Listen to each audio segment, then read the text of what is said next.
Salam warga Kerajaan Allah, jumpa kembali di pagi hari ini. Mari Bapak Ibu dan saudaraku yang kasih dalam Tuhan, pada hari ini kita akan memulai renungan pagi hari. Sebelumnya kita akan bersatu di dalam doa sebelum kita akan mendengarkan firman Tuhan. Kita berdoa. Terpujilah nama-Mu yang kami sembah. Sebentar kami akan mendengarkan firman-Mu ya Bapa. Biarlah ini menjadi bekal dalam kehidupan kami, karena kami percaya ketika kami selalu ada waktu kami untuk merenungkan firman Tuhan, kami akan belajar, kami akan dididik, dan apa yang kami pelajari ya Tuhan, itu bisa kami lakukan Bapa. Berbicaralah bagi kami ya Tuhan, di dalam nama Tuhan Yesus kami berdoa, amin. Mari kita dengar firman Tuhan terambil dalam kitab Kisah Para Rasul 9. Kitab Kisah Para Rasul 9 ayat 1 sampai 18. Ada bagian-bagian yang akan kita dengarkan firman Tuhan di pagi hari ini. Sementara itu berkobar-kobar hati Saulus untuk mengancam dan membunuh murid-murid Tuhan. Ia menghadap imam besar dan meminta suatu kuasa daripadanya untuk dibawa kepada majelis Yahudi di Damsyik, supaya jika ia menemukan laki-laki atau perempuan yang mengikuti jalan Tuhan, ia menangkap mereka dan membawa mereka ke Yerusalem. Dalam perjalanan ke Damsyik, ketika ia sudah dekat di kota itu, tiba-tiba cahaya memancar dari langit mengelilingi dia. Lalu ia rebah ke tanah dan kedengaranlah olehnya suara yang berkata kepadanya, "Saulus, Saulus, mengapa engkau menganiaya aku?"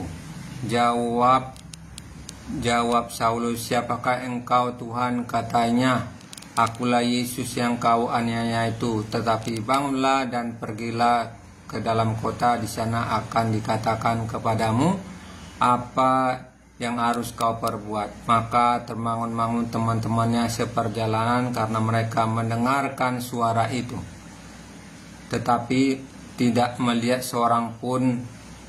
Saulus bangun dan berdiri lalu membuka matanya, tetapi ia tidak melihat apa-apa. Mereka harus menuntun dia masuk ke Damsyik.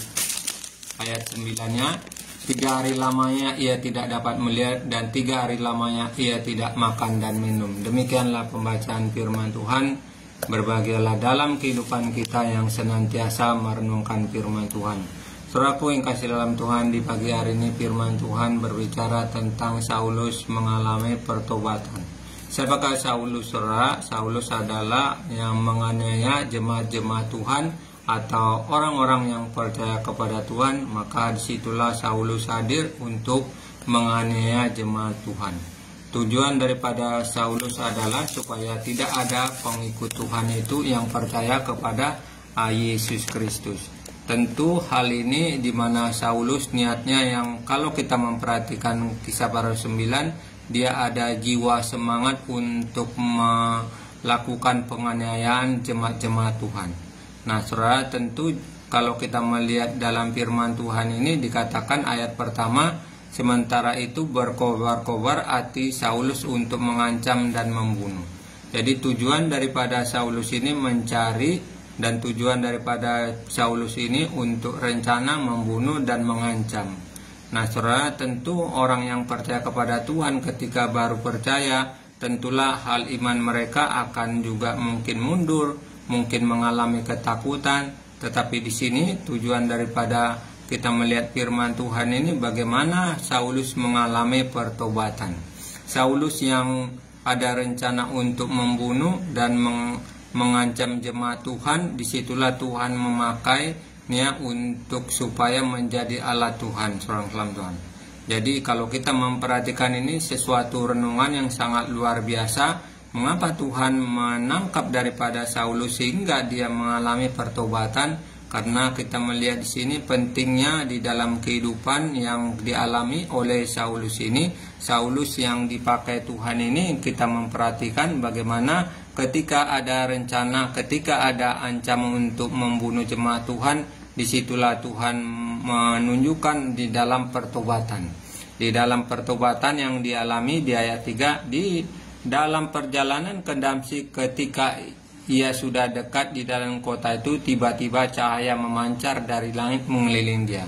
Ada sesuatu yang terjadi ketika dalam perjalanan menuju Damsyik, saudara sekalian Tuhan, atau menuju suatu tempat yang akan dilakukan oleh Saulus ini. Ada cahaya yang mengelilingi daripada Saulus ini. Cahaya itu membuat dia bertanya-tanya, bahkan dari dia bertanya, dia berkata dalam firman Tuhan,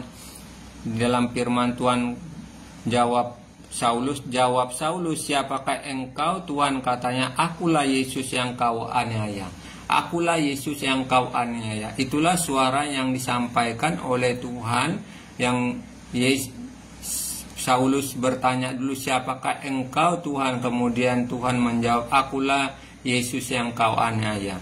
Nah, saudara yang kasih Tuhan, disinilah hal yang membuat pertanyaan, dan kemudian dari situlah menyadari daripada apa yang dilalami oleh Saulus ini, dan apa yang di dalam perjalanan itu, saudara yang kasih Tuhan, dia mengalami buta atau tidak dapat melihat di dalam 3 hari 3 malam. Kita memperhatikan dalam firman Tuhan ayat 9, 3 hari lamanya ia tidak dapat melihat, 3 hari lamanya ia tidak makan dan minum.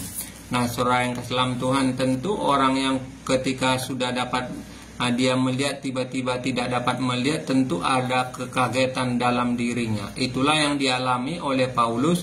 Dia merasa yang tadinya bisa melihat tiba-tiba tidak dapat melihat lagi, dan dia mengalami 3 hari itu. Nah, seorang Tuhan tidak dapat melihat, 3 hari lamanya juga tidak makan dan minum. Nah, saudara, sebagai orang percaya di sini kita melihat ada sesuatu yang Tuhan lakukan terhadap Saulus itu. Tujuannya supaya kehidupan yang lamanya itu dapat ditinggalkan, dan tujuannya supaya melaluinya Saulus ini membawa sesuatu jiwa-jiwa yang Tuhan pakai. Karena Saulus memiliki kemampuan, saudara Tuhan, memiliki ajaran di dalam Taurat Tuhan, saudara. Jadi apa yang Tuhan pakai ini yang Tuhan telah persiapkan melalui pertobatan daripada Saulus.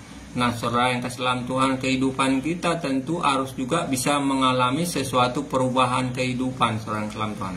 Kalau kita melihat kehidupan lama daripada Saulus, dia ingin mencoba membunuh, dia coba ingin mengancam setiap jemaat Tuhan, saudara yang kasih Tuhan, dan disitulah Tuhan menangkap dia, sehingga kita melihat ada kitab-kitab yang ditulis daripada Saulus yang bernama Rasul Paulus itu, saudara yang kasih Tuhan. Itulah hal yang kita melihat ketakjuban yang Tuhan pakai dalam kehidupan Saulus, sehingga kita mendengar setiap kitab yang ada dalam firman Tuhan ini. Nah, saudara, kehidupan kita harus juga mau ada perubahan, saudara Tuhan. Kalau Tuhan bisa memakai orang yang jahat bisa menjadi orang baik, itu karena Tuhan melihat ada kemampuan kelebihan kita, saudara. Kehidupan kita pastilah Tuhan akan bisa memakai kita, saudara. Kalau kita akan menyadari perbuatan kita, kalau kita ada seperti pada pagi hari ini, kita merenungkan firman Tuhan, bahwa Tuhan adalah kekuatan kita, bahwa Tuhan adalah seorang Tuhan yang akan kita dibawa untuk hidup yang benar, maka seorang Tuhan sebagai orang percaya haruslah bisa mendengar setiap firman Tuhan, karena dari kita mendengar maka kita akan juga bisa melakukan.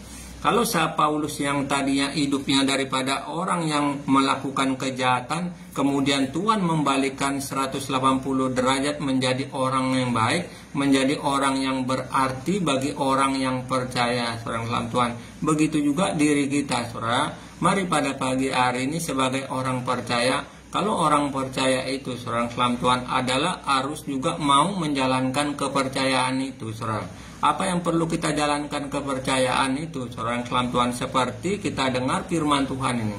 Karena firman Tuhan ini mendidik kita, karena firman Tuhan ini membawa kita ke jalan yang benar, bukan saja membawa jalan yang benar, tetapi membawa keselamatan dalam kehidupan kita yang akan datang, saudara Tuhan. Seperti yang Tuhan lakukan kepada Saulus ini, karena supaya melalui Saulus ini ada jiwa-jiwa yang mengalami perubahan, ada jiwa-jiwa yang dimenangkan melalui Saulus ini. Ayat terakhirnya dikatakan bagaimana Tuhan menyingkapkan dan bagaimana Tuhan juga kembalikan kepada mata yang dapat melihat kembali. Ayat 18, dan seketika itu juga seolah-olah selaput gugur dari matanya sehingga ia dapat melihat lagi. Ia bangun lalu dibaptis dan setelah itu ia makan, pulihlah kekuatannya. Nah, seorang Islam Tuhan, disinilah Tuhan mengalami yang dialami oleh Paulus ini, mengalami perubahan kehidupan setelah 3 hari 3 malam tidak dapat melihat dan 3 hari 3 malam tidak dapat makan seorang Islam Tuhan dan minum. Kemudian Tuhan mengembalikan matanya bisa menjadi melihat kembali. Yang Tuhan kita sembah, saudara, adalah Tuhan yang hidup seorang Islam Tuhan. Dia bisa melakukan segala cara buat kita. Mari datang rindukanlah Tuhan dengan tidak jemu-jemu dan tidak bosan-bosannya, bahwa Tuhan yang kita ini memiliki kuasa seorang Islam Tuhan. Puasa dapat menyembuhkan, puasa dapat bisa melakukan segala kehidupan kita yang mungkin kita mengalami susah payah kehidupan. Kalau kita datang kepada Tuhan, pastilah Tuhan akan selalu campur tangan dalam kehidupan kita seorang Islam Tuhan.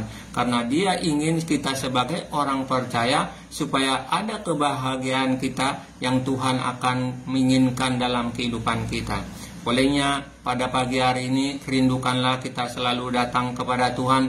Percayalah kalau Tuhan telah melakukan hal-hal mujizat yang dilakukan, yang dialami oleh Saulus yang sekarang ke dalam firman Tuhan bernama yaitu Rasul Paulus yang dipakai Tuhan menjadi hamba Tuhan. Tuhan, kita adalah hamba-hamba Tuhan. Olehnya perlulah kita datang seperti rindukan Tuhan setiap pagi, karena dari firman Tuhan kita akan diajar sedemikian rupa, dan dari firman Tuhan kita akan melihat perbuatan-perbuatan Tuhan yang Tuhan pakai, baik itu melalui nabi-nabinya, melalui juga rasul-rasulnya, melalui orang-orang yang dipercaya seperti Saulus ini. Kita adalah orang yang percaya. Ketika kita meyakinkan yang percaya kepada Tuhan, maka Tuhan bisa melakukan apa yang kita mau, saudara. Baik itu kita mungkin mengalami sakit, maka Tuhan bisa juga menyembuhkan kita, seorang Tuhan. Itulah yang Tuhan kita sembah, adalah Tuhan yang hidup. Itulah yang Tuhan kita sembah, adalah Tuhan yang Maha Kuasa, bisa melakukan segala sesuatu yang kita rindukan untuk memperbaiki, bahkan untuk menolong kita, seorang Tuhan. Banyak orang yang percaya tidak mau datang pada pagi hari ini karena apa, saudara? Mungkin dalam kenikmatan kehidupan, mungkin dalam setiap persoalan, tetapi mereka tidak datang kepada Tuhan. Marilah pada pagi hari ini selalulah ada waktu kita untuk bersaat teduh. Percayalah ketika gunakan waktu untuk Tuhan, saudara Tuhan, pada pagi hari ini, maka kehidupan kita akan diperbaiki, saudara. Baik itu apa yang diperbaiki diri kita, yang sepertinya tadi diri kita suka baper, suka cepat tersinggung, suka marah-marah, kemudian kita datang rindu kepada Tuhan, maka semua percayalah itu semua akan dibersihkan ya seorang Tuhan. Karena hidup di dalam Tuhan ada pemberesan diri kita seorang Tuhan. Karena Tuhan ingin supaya hidup kita bukan diri kita sendiri, saudara, melainkan Tuhanlah yang ada dalam diri kita. Jadi Tuhan yang ada dalam diri kita ini lebih besar daripada diri kita, seorang Tuhan. Biarlah melalui firman Tuhan yang singkat ini teruslah kita semangat meluangkan waktu kita untuk bersaat teduh. Mari kita sambut segala kegiatan kita dari pagi hingga malam, kita bersepakat bersatu di dalam Tuhan. Terima kasih ya Bapa, kalau Engkau begitu baik ya Tuhan, telah mengubahkan kehidupan yang bernama Saulus menjadi rasul ya Tuhan. Itulah yang Kau lakukan ya Bapa. Sehingga melalui Rasul Paulus ya Tuhan, banyak jiwa-jiwa yang dimenangkan ya Bapak yang baik. Dan melalui Rasul Paulus ya Tuhan, banyak kitab-kitab yang kami dengar ya Bapak. Kami adalah orang yang percaya seperti Rasul Paulus ya Tuhan. Biarlah kehidupan kami selalu merindukan Engkau ya Tuhan, sehingga Engkau bisa memperbaiki kehidupan kami. Tolonglah kami sebagai orang percaya ini kepada Engkau ya Tuhan, agar kami bisa menjalankan kepercayaan yang daripada Engkau melalui firman-Mu ya Tuhan. Terpujilah nama-Mu. Sebentar kami akan melakukan aktivitas kami dari pagi, siang, malam yang kami tidak tahu seiring berjalan dengan waktu ya Tuhan. Tetapi kami memiliki Engkau ya Tuhan, yaitu Engkau adalah Allah yang Maha Kuasa. Engkau adalah Allah yang sanggup melakukan segala cara untuk menolong kami, anak-anak-Mu ya Tuhan. Olehnya kami serahkanlah setiap kegiatan kami yang akan kami lakukan dari pagi, siang, hingga malam. Bila kami keluar rumah ya Tuhan, atau dari tempat kami berada, biarlah Engkau senantiasa menjaga kami, memelihara kami, sehingga kami sampai ke tujuan dalam keadaan selamat. Bila ada saudaraku yang mengalami sakit jasmani, biarlah kuasa-Mu bekerja. Aku berdoa di dalam nama Tuhan Yesus. Tuhan, Engkau memberkati saudara-saudaraku yang sakit. Dalam nama Tuhan Yesus, sembuh-sembuh. Terimalah kesembuhan daripada Tuhan. Terpujilah nama-Mu ya Bapa. Kami sambut segala kegiatan kami dari pagi hingga malam bersama dengan Engkau ya Tuhan. Kami cakap melakukan segala perkara-perkara. Terimalah doa kami ini ya Bapa. Kami alaskan di dalam tangan pengasihan Tuhan kami Yesus Kristus. Amin. Sampai jumpa kembali dengan jam sama besok.